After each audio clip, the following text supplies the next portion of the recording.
kababayan, and welcome back for another video na naman tayo. At ngayong araw ito mga kababayan ay may babalikan tayo na video na kung saan talagang bumulabog po, no? Bumulabog sa sambayan ng Pilipino, Luzon, Visayas, Mindanao hanggang Estados Unidos at Europa at kung saan lupalop ng mundo. Ito po ay ang pag-amin mismo ni Duterte na meron siyang Davao Death Squad at mayroong siyang mga inutos na pagpatay sa mga kapulisan na i-encourage ipaglaban, no? Lumaban yung mga nasabing di umano ay kriminal. So ngayon mga kababayan, bakit po natin ito hinalong balikan muli? Dahil ito ang nagsilbing aral sa ngayon na nagpapatunay na hindi kailangan ng dahas or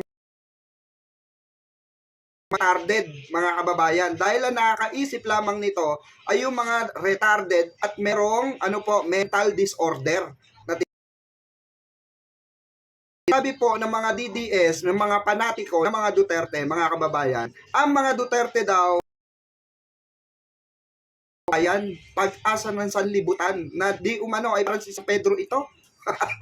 Na parang ang tingin nila dito ay Diyos, no? Diyos na kung ito ay Diyos, malamang. Oo. Dahil ito po ay nagpapatunay dito sa video na ito sa nakalipas na mga hearing, ito po yung makasaysayan no? Ito po yung talagang inilaban ni Senator Trillanes. Kaya po nasaan po? Nasa ICCC Digongyo ngayon. At doon nagpapasko. Merry Christmas Digongyo. Oo. Sorry. Dahil balita ko lalaya ka na. Kung dahil itong mga DDS, mga kababayan, masyado itong mga bilib sa mga Duterte mong itlog or sa mga followers, no, ng mga Duterte. Dahil in the first place, no, yaang mga na kailangan iniidolo natin na pinapasahod natin, no? Kaya po wag po tayo makagaya nito, no? Tayo ay umahanga sa nagawa ng mga DDS. Sila po ay nangi-encourage ng kulto. Okay? So eto, balikan natin ito para kultural na may sayad at may ketek tong matandang ito kung bakit nasa dahik ito ngayon. Kaya wala na si Digong, ganun talaga ang buhay politika. Okay? Kung matatandaan ninyo mga kababayan, po, suportado ko rin ang kanyang administrasyon nung war on drugs, at patuloy na siyang nilabasan ng ebidensya ni Senator Trillanes. Doon na ako administrasyon Duterte at patuloy na tumuligsa at patuloy na ikinoy Duterte na mali po ang pananaw ng taong bayan. Okay? Ang kahindik-hindik, karimari-marim na na pahayag ni Digongyo nung panahon na siya ay kinakastigo ni Senator Risa Hontiveros. Let's all watch this. Courage yung sasabihin, lumaban, para mapatay, para masabing na. Ang kina-clarify ko po ay kanina sinabi nyo na in-encourage nyo ang PNP na i-encourage yung suspect na lumaban para mapatay, para masabing nanlaban. Correct. Correct. Para Ito was a very incorrect. Correct, yes. Very incorrect po, if I may say as a civilian, sa professional police. It Salamat depends kayo, on, Mr. Chair.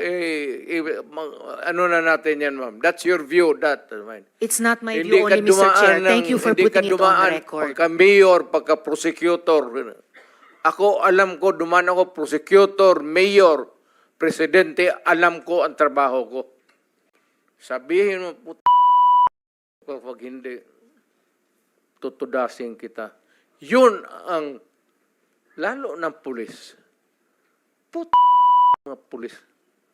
Pagka pumasok yung pulis, hindi mo sabi, hoy, pulis, huminto ka. Puntahan mo yung pulis, sabihin mo, mga pulis, kung mga tao nila, harapin ko, o let us be, labas na lang natin yung, pati yung lungguay. Pero Mr. Chair, forgive me for interrupting. Hindi, Speaking of patapusin mo lengguwahe. muna ako. Sorry sir, Mr. Chair, baka maaring ang resource person tumigil magmura kasi bahay natin itong Senado eh. Salamat kaayo, Thank Mr. you, Chair. thank you. Hindi tayo Mr. President, magkaintindihan Mr. dyan. President, sir, excuse me, sir. Senator Bato. Yes. Senator, may I Yes, sir. Go ahead. interject? Lahat itong sa right side ko, dumaan ito ng Chief of Police, Police Director. Puro commander ng death squad yan. I thought there was no existence. Trabaho ng pulis yan. Literally, hindi mo sabihin ng death squad. Yung isang senador, yan ang nakaupo dyan, si Senator De La Rosa. Death squad rin yan. Because they were police directors handling the controlling crimes in the city.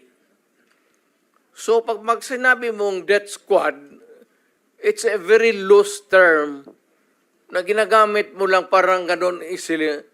Lahat yan sila, ito, si Dandaw, ayan o. Ayan, nagdadasal kasi sa kasalanan niya siguro. Magkano bang, ilan bang pinatay mo? Dumaan yan. Ito, De La Rosa. Tanungin ko sila ngayon. Tanungin ninyo. Openly, lahat yan dumaan pagka-police chief. Pati yan si Gamboa. Tanungin ninyo. Danaw, kung may utos ba ako na patayin ninyo yung tao na nakatali yung paa, pati kamay sa likod, or assassinate them. Ang sinabi ko, ganito, prangkahan tayo, encourage the criminals to fight. Encourage them to draw their guns. Yan, buhay yan. Ayan ang sila, yan ang instruction ko. Pati yan si Kuy. Encourage, pati yan si De La Rosa, encourage them lumaban. Pagka lumaban, patayin ninyo para matapos na ang problema ko sa siyudad ko. Nung na-presidente ako, ganun rin sa command conference. Diyan sa Malacanang. Yan ang utos ko. Bakit ko pagbigyan important? Mag-criminal, they go after the innocent people robbing. Mabutit na lang sana kung aakyat ng bahay. Mayor ako matagal. Aakyat ng bahay. Magnakaw. Re-rapin yung bata, re-rapin yung babae, tapos papatayin. Kung ikaw ang mayor, how do you deal with the problem? Ano Mr. kaya ang tingin ninyo sa... Hindi, I'm sorry to tell you, I'm sorry to express to the nation. Unforgiving ako, hardliner, alam nila yan. Pati pulis alam nila. They are not ready siguro to talk about it. Sinabi ko yan sa mga pulis. Putang ina kayong mga pulis, pag pumasok kayo dyan sa droga, kayo ang mauuna. Mr. Chair. No need to strike it out if that is the real way that the mayor then phrased his sentence. Yes, Mr. Chair, with the indulgence of the SP Pro Tempore. Says Senator Risa. Opo, Mr. Chair, kasi siguro napansin, pati ng former president, yung shock ng lahat. Bakit, sir, yan ba ang trabaho ng pulis? Na pumatay ng mga suspected criminals? Sir, yung mic nyo. Pag lumaban, Bakit Iba sila po ma- yung pagka-express kasi kanina, so I had to clarify. Bakit Salamat, sila- SP Pro Tempore. bakit sila Salamat, Mr. makamatay? Chair. No. Hindi yan ang tanong ko. Talagang napaka hindi magandang impression po ng mga statements kanina. Kaya I appreciate the candor of Yusek Kuy at pati kanina ni General Danao Look, ma'am, about it. may I Salamat kayo, Mr. interrupt Chair. you I'm done, Mr. Chair. for now. kindly? Go ahead, sir. Itong mga to, ma'am, galing ito ng mga sa Academy PMA. Hindi ito mga bubo. Hindi rin ito papayag na utusan mo ng illegal. Doon yan sa academy nila, sa PMA, they are from there to, yung ano talaga yung batas. Kaya pag inutusan mo yan, sabihin mo, patayin mo, sabihin, sir, mukhang hindi pwede yan, sir. I tried. Ako mismo, I tried. Ako, marami akong patay mo, sir. Kulong mo na lang natin, sir. Total. Sabi ko siya, siguraduhin mo lang na hindi ma-release. Kasi gagawa ng kalukuhan yan uli. And they will mag-hold up na naman yan.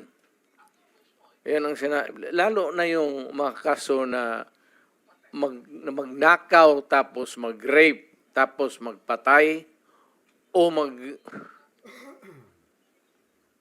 Mr. Chair. Can we let the President complete his sentence? What were you trying to say, sir? That Yes, pagka mag-rape, magpatay, magnakaw, magpatay, and then what do we do with them? ganun na lang ang sadness ko sa trabaho ko. Thank you. Kaya hindi ko lang sinabi ko yan kasi hindi ko lang sila mautusan ng gano'n na gaya na sinabi ko, putang ina, nag-rape ng bata, yan pinatay, patayin mo. Hindi ko mautusan tong mga to. Sabi ko, karamihan na sila PMA, hindi maniwala yan ang ganon. Sabi mo sir, mahirap yan. Kulungin na lang natin, sir. Walang dumaan yan sila sa... There was never a time na sinabi ko, patayin ninyo yan. Minsan yung harap-harapan sa crime scene, nakita ko yung bata, 3 years old, rape, patay, tapos na doon yung tiyuhin. Kung sinabi ko, putang, patayin mo. Out of outrage. In the moment of outrage yung, putang, patayin. Sir, kulungin na lang natin yan, sir. Anong nangyari doon, Mr. President? Yung insidente na yun, napatay nga yung tito? Pinatay? Hindi. Hindi. Mr. Chair. Yes, Senator Risa. Alam na alam ko po na matatalino mga taga-Philippine Military Academy. Hindi po yan ang issue. Ang kinaklarify ko po ay kanina sinabi nyo na in-encourage nyo ang PNP na i-encourage yung suspect na lumaban. Yes. Para mapatay, para Yes. masabing nanlaban. Correct.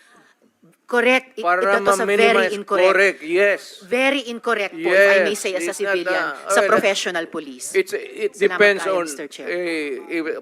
ano na natin yan, ma'am. That's your view. It's not my Hindi view ka only, Mr. Chair. dumaan Thank you for hindi ka putting it on dumaan record. Pagka-mayor, pagka-prosecutor.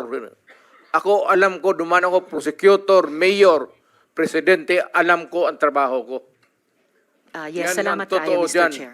Hindi ka nagdala ng syudad eh. You never Totoo had po, the Mr. chance Chair. to solve the problem of a community. Thank you, Mr. President. Thank you for Senator putting it on record, Tayo Mr. Chair. magkaintindihan dyan. Senator Estrada has the floor. Thank you, Mr. Chair. At Let me- kung pabalikin ako, sir, gagawain ko uli yan. Dublado. Your Honor, silence, please.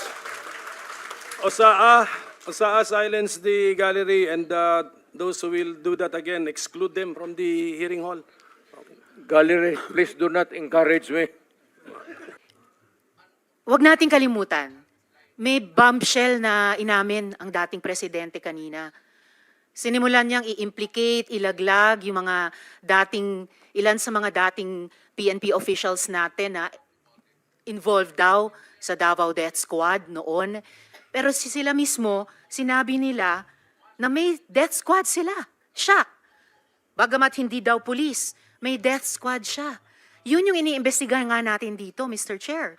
Yung war on drugs, yung extrajudicial killings na nangyari nung war on drugs, sinimulang modelo sa Davao noon, tapos iniimbestiga natin kung yun ang ginamit na template o modelo para i-scale up nationwide.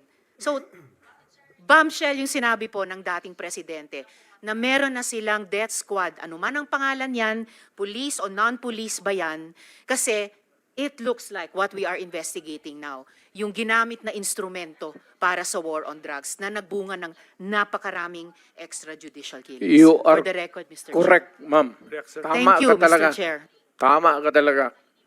So, ganito na lang. Huwag na lang yung pulis. Kawawa yan, wala yung sa experience, Davao. Ako. Imbestigahan niya ako. Set a date for an investigation para sa akin. Ako ang imbestigahan ninyo. At kunin ninyo yung record sa Davao yung namatay. At sabihin ko sa inyo kung wala akong taguin. Alam mo, nag-warning ako, huwag kayong gumawa dito. Kasi gusto ko ang Davao. Ang Davao was a very kawawa noon. Alam ninyo, sir, alam ko. Panahon ng NPA, nung hindi pa ako mayor, kita mo ang Davao. Left and right ang hold up, walang makalabas sa bahay. Pati mga pulis takot. Kasi nandyan yung mga NPA, pinapatay sila. Kaya sinabi ko, nag-agyat ako sa bukid, nung na-mayor ako, sabi ko, ayaw ko ng away sa inyo. Pero yung mga pamilya ninyo, nandyan sa syudad natin, yung mga top honso ng Communist Party, bilangin ninyo sa ilan na ang taga Davao. Saan ang pamilya nila? Sa Davao. Kaya umakyat ako sa bukid. Sinabi ko, stop it. Huwag ninyong patayin ang mga pulis ko kasi putang ina yung pamilya ninyo. Yayariin ko yan. Mr. Chair, if I may, dahil matagal na po yung sa NPA, kung maaring mag-follow-up question ako sa dating presidente Go ahead, ng sir. Death Squad. Mr. Chair? Salamat Go ahead, kaayo, Senator Mr. Chair. Risa. Kanina, sinabi nyo there were 7 people dun sa inyong self-described death squad. Ano po yung mga pangalan nila? At paki-describe yung structure ng organization na sinet up nyo, yung death squad na iyon. Yung death squad ko, ang death squad ko, ma'am, is, of course, it is organized.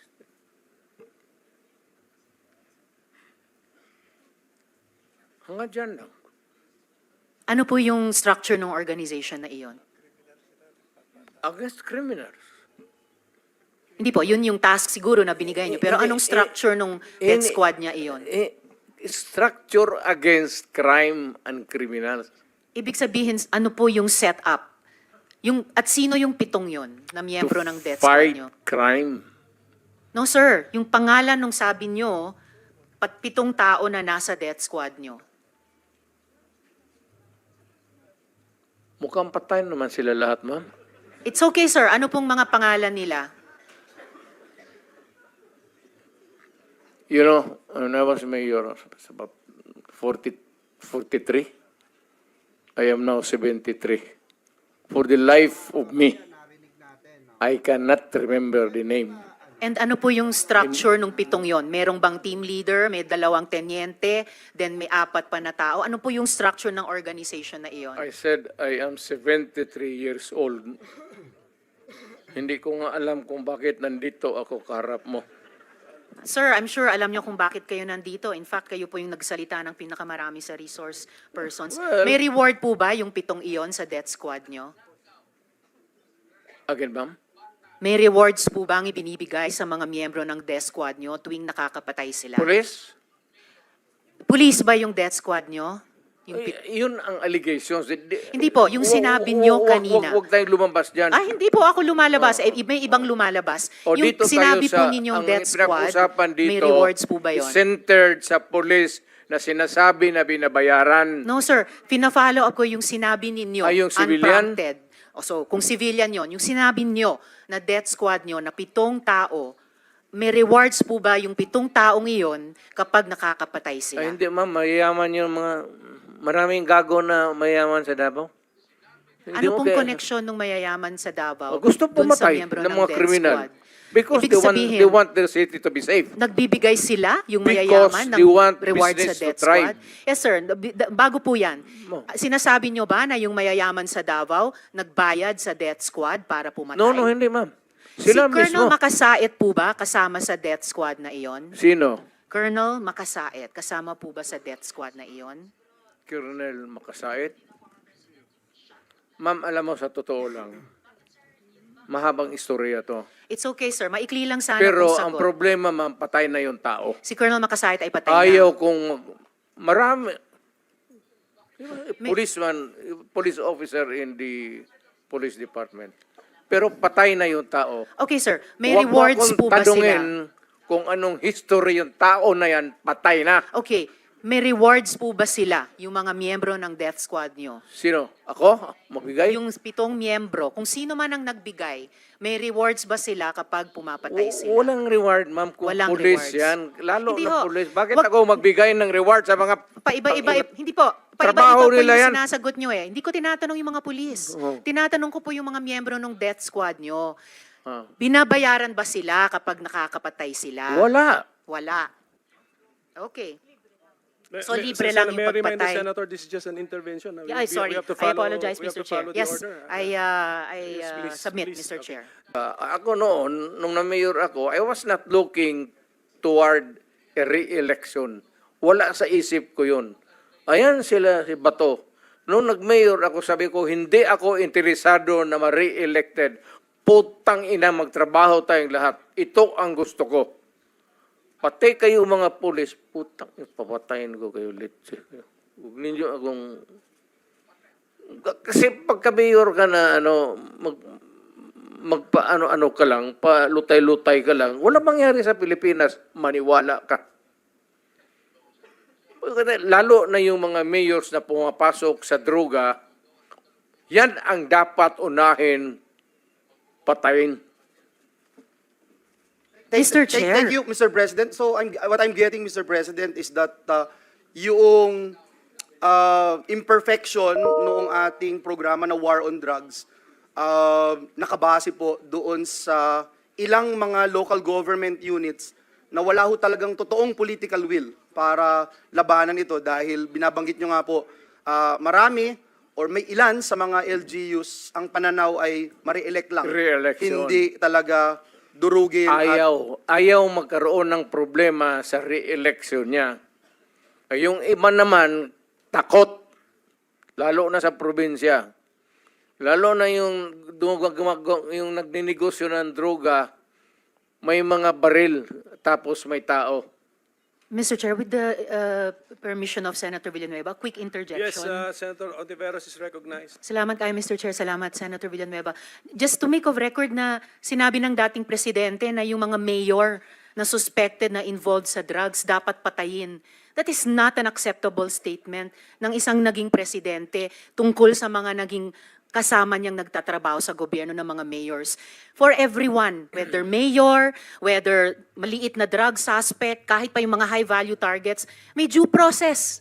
And the president of all dapat ang nag-uphold niyan. So unacceptable po sabihin na ang mga mayor na drug suspect ay dapat patayin. For the record, Mr. Okay, Chair. ma'am. Ganito yan.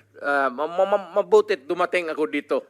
Pasalamat talaga ako para lumabas, ilabas na lang natin yung totoo. Alam mo, pagka mayor, pagka sindikato, hindi mo matanggal yan. Kaya mga kababayan, narinig Hindi mo basta-basta matanggal yan. yan yung And they are there. So many stories abound. Hindi na ako kailangan magbigay ng example sa inyo. Dito sa Maynila, mga mayors, pera. It's always money, money, money, money. Kaya pagka nandyan, either they are in cahoots with the law enforcers or yung ibang mayor takot. Yung sa probinsya, kung magka-mayor ka, kaya wag kayo may nakikinig ngayon, Huwag kayo magpili ng mayor na pitsugin. Kasi wala talagang mangyari. Pagka mayroong mga sindikato, ex-policemen, ex-soldiers na may baril, tapos takot kang mamatay, walang mangyari sa siyudad mo. You have to, maraming problema na nakatago, ma'am, na hindi natin nakikita. Nasa undercurrent yan. Hindi natin nakikita yan. Sino po ba yung mga yon? Hindi, all over. Mayors. All over. Hindi ko masabi ko.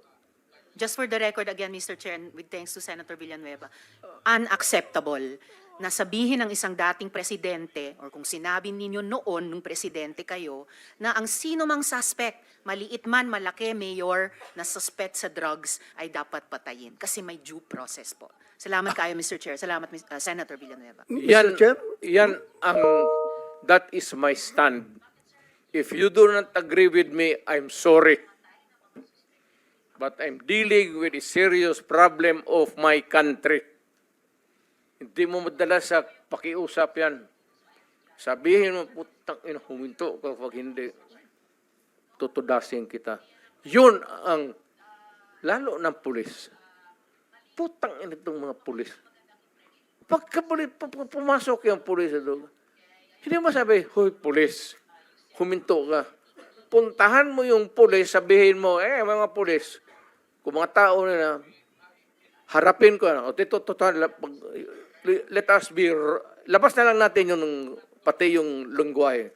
Pero Mr. Chair, forgive me for interrupting. Hindi, Speaking of patapusin mo lengguwahe, muna ako. sorry sir, Mr. Chair, baka maaring ang resource person tumigil magmura kasi bahay natin itong Senado eh. Salamat kaayo, Thank Mr. you, Chair. thank you. Hindi tayo Mr. President, magkaintindihan Mr. dyan. President, sir, excuse me, sir.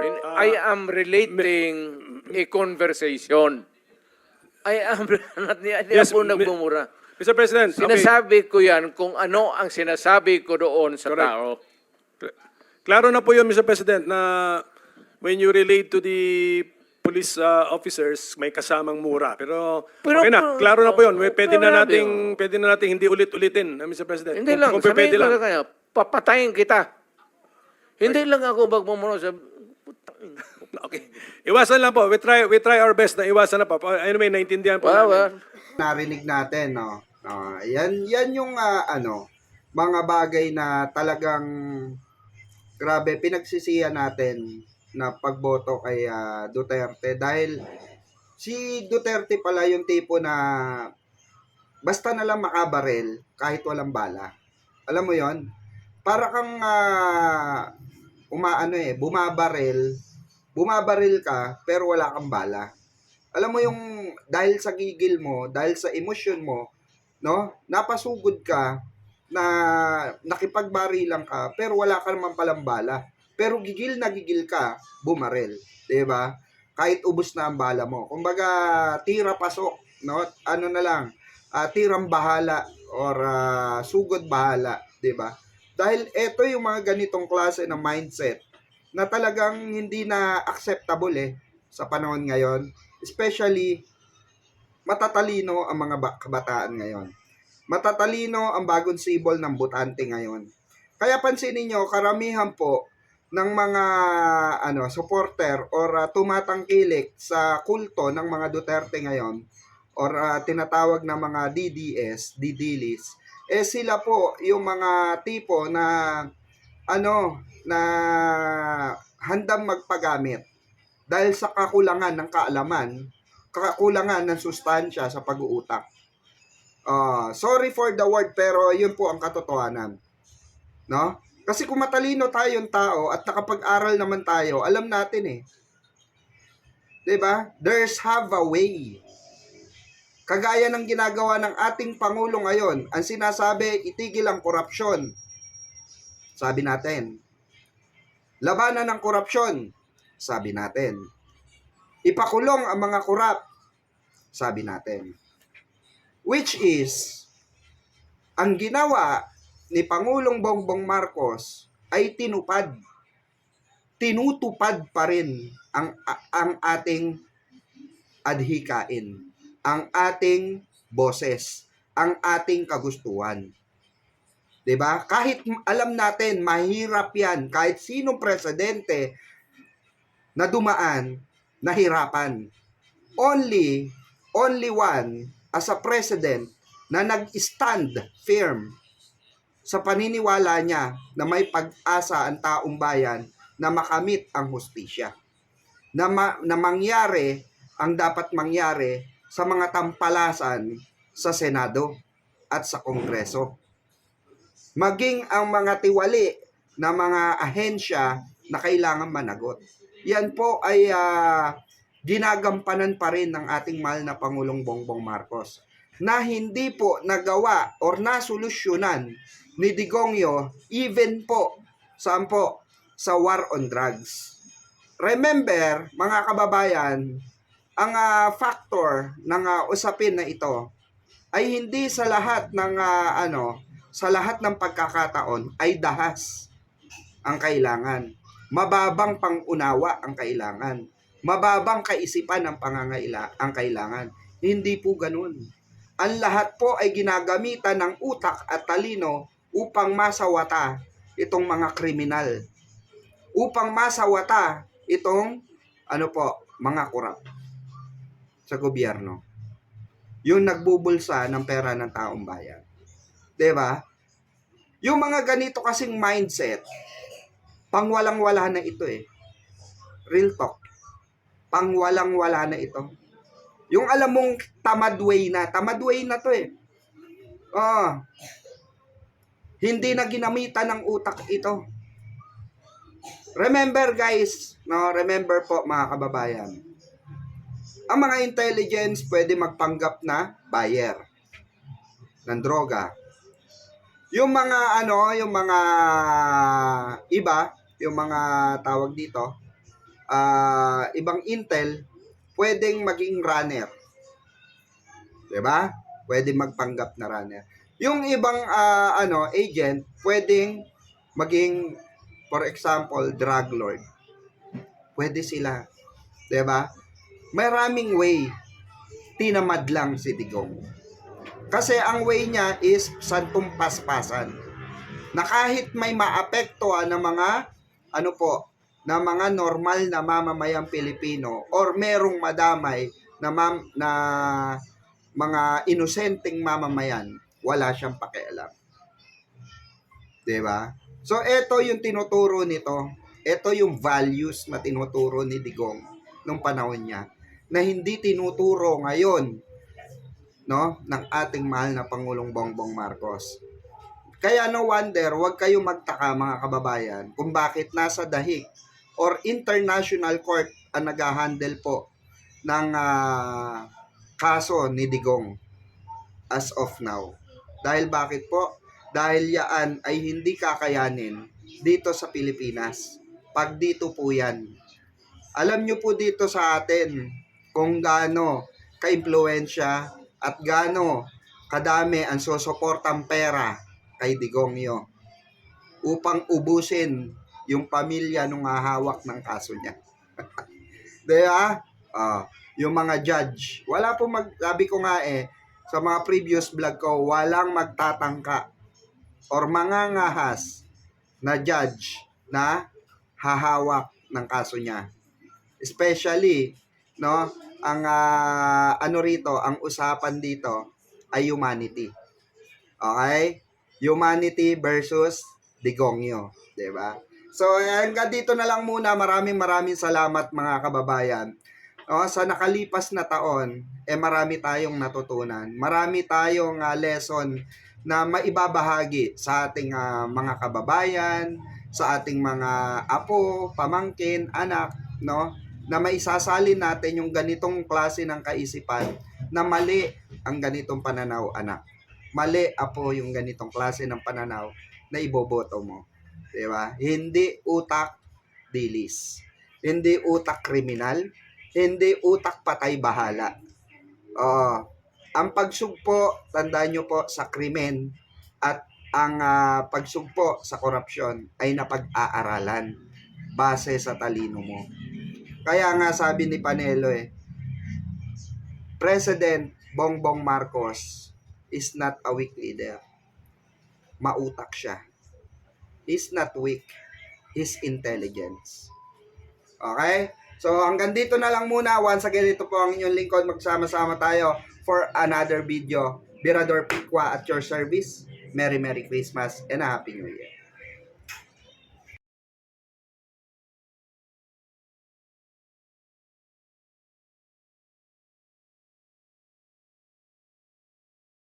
Gangster, you know, we do that better than anybody. I bet you got it twisted, you don't know who to trust. So many player hating niggas trying to sound like us.